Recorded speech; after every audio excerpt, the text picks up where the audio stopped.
yare.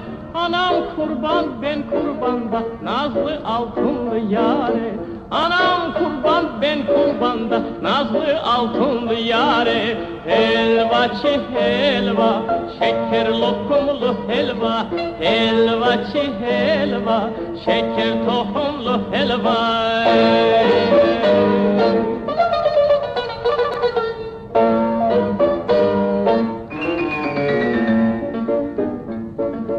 Kara koyun eti olur, kavurması tatlı olur. Kara koyun eti olur, kavurması tatlı olur. Dul yerine varan kızlar ölmez ama dertli olur.